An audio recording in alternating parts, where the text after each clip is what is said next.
দরবেশের হাট বিশাল মাছ চলে আসছে, দেখতে পাচ্ছেন প্রচুর পরিমাণ কাস্টমার। মাশাআল্লাহ। এই গুল্লার কেজি 1000 টাকা দেখতে পাইতেছেন। গুল্লা বেচে 300 থেকে 400 500 600 হাইস্ট, আর এরা 1000 টাকা। এমিয়া আর এমিয়া মাছ হয়েছে এগুলা, আর কাস্টমার দেখতে পাইতেছেন এত কাস্টমার। ভিতরে মগের মূল্য ছোট ছোট ট্যাংরা মাছ প্রায় 1000 টাকা কেজি। এই মাছ সবগুলা দেখতে পাচ্ছেন।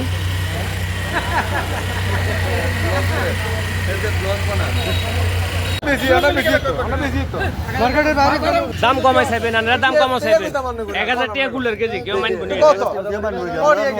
বুঝি কোনো দাম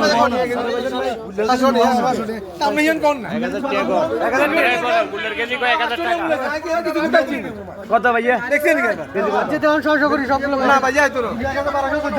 অনেক মানুষ জমে গেছে দেখতে পাচ্ছেন।